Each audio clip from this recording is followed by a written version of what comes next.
pasture. Well, let's do that this year. Kevin, we're coming for the 5th annual. We need to do a live speech. Look at this. Jeff Alessi, little brother. Yep, Michael the Alessi 801. right there, 801 on that Moto Concept Suzuki. Trying to put that thing out front like Big Brother just did. We're going to get a look at Jake Weimer here as well. Andrew Short on his new entry for Jeremy McGrath. 2 former Supercross champions. Yep. Some guys that have won Lights titles. Pretty stacked little situation we got coming in. Yeah, Stewart and Dungey, of course, you're talking about. James on the 7, Dungey on the 5. 30-second board is up. Good look at the new start gate folks at Feld Motorsports have brought to the tour this year. Really cool. Looks pretty relaxed at this point, would you say, guy? You know, I talked to Coach Gibbs, who was here earlier today, and he said, man, everybody's a little nervous back underneath the tarp. Let's see what they do.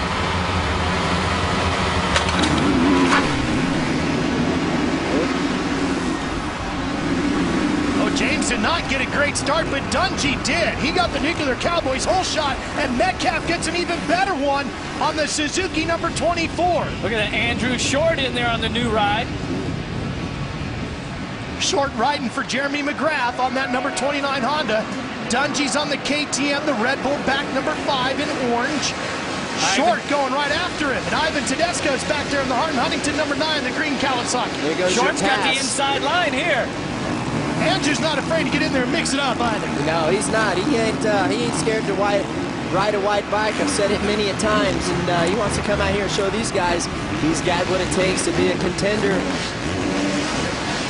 Well, his team owner, Jeremy McGrath, certainly had a lot of success in this stadium here, and I'm sure that there's a lot of things that you can tell, a lot of things that you can say to your rider and try to help him through it, but just like Jeremy said in that opening piece, man, he's got to do the work now. Here comes Dungey, number 5, trying to take over a position and move himself up there, see if he can get second away from Metcalf. He does so. Tedesco on the outside.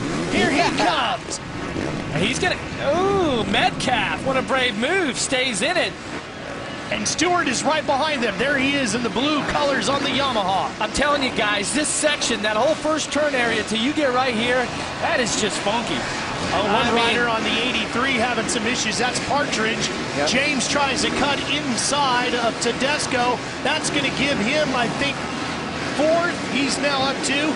Tedesco gets in front. He's up to 3rd. And he is catching the 5 of Ryan Dungey. Let me tell you, Ivan Tedesco has made the podium quite a few times in the Supercross class. He is capable of doing what he's doing right now. Jeff, you and I talked to him earlier, and he was really confident about what he could do here tonight. Yeah, they put together a great effort over there. They have a 4-man team with a lot going on. He's going to have his hands full here with the number 7 as he grabs a handful. Stewart got him. He's up to 3rd. Short, Dungey, Stewart, Tedesco, your top 4. What's interesting, I think, for a lot of riders is that they came in here today, and especially this center part of the track, notice these guys using a totally different line. Yep. It's so slow, and it's got these little weavy turns up and down, that the bike setup can be dramatically different than what they would have been testing on the test track. And you can see Ryan Dungey looking back there, thinking James will be all right. Look at this pass. Textbook pass. It was like he looked over and said, he looked afraid right then. He went a little wider than you would have gone, Jeff? He didn't look like he had too much urgency to keep James behind him. No, he didn't. Without a doubt, he didn't fight. He didn't close the door. Maybe he wanted to let James go by and follow him, but you don't want to follow him. He's going to have to twist the throttle.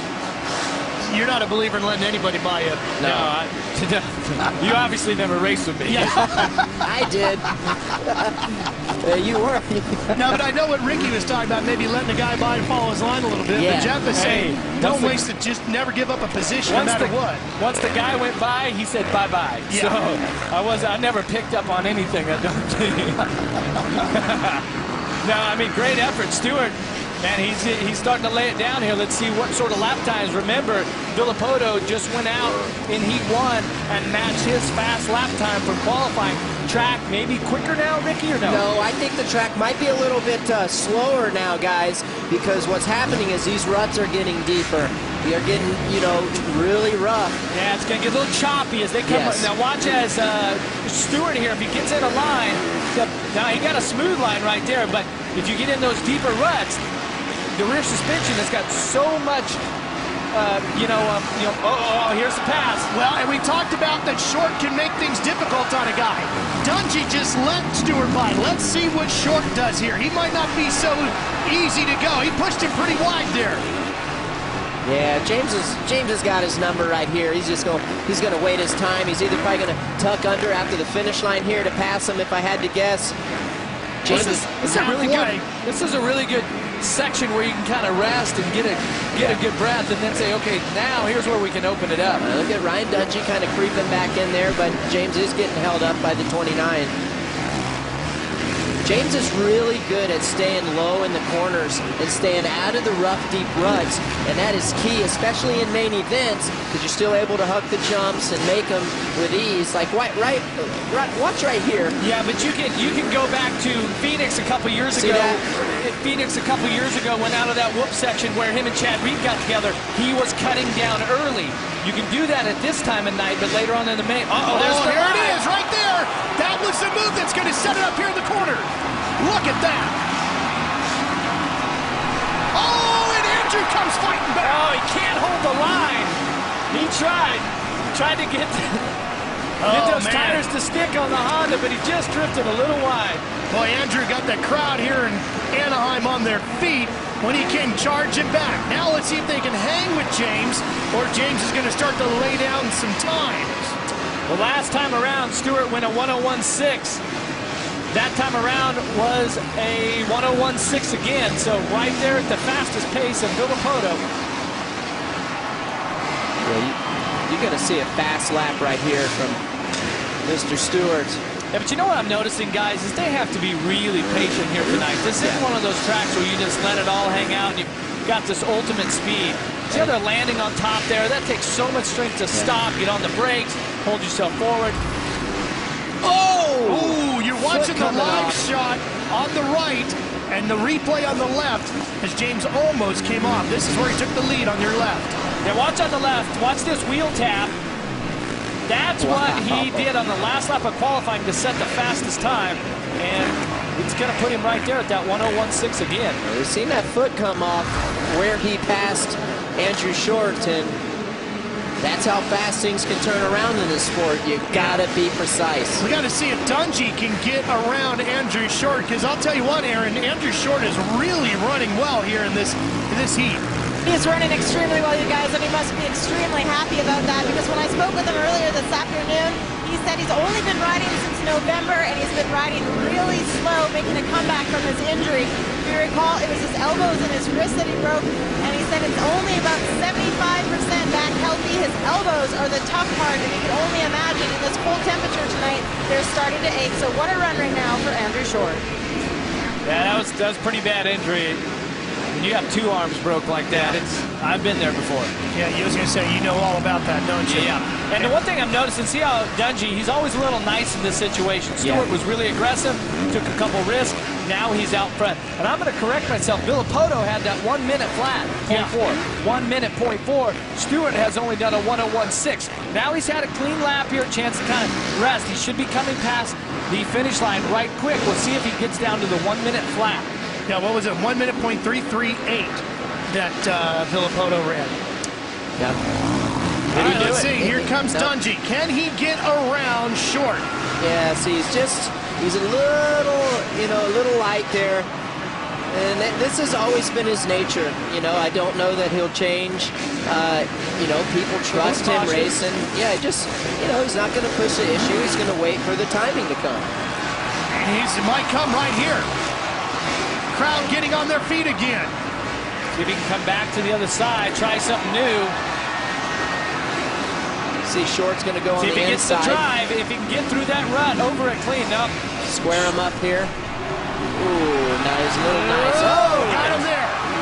Got him there. That's what you're going to have to do tonight right there, is thread the needle and be very patient. That's a very slow speed for these guys on these 450s. They're used to going a lot faster, carrying a lot more momentum than what they are tonight. You know, Dungey had, as James Stewart takes the checkered flag, Dungey will finish second, which goes along the point I was going to make. Dungey only won one race last year, but he had 13 podiums out of 17 races.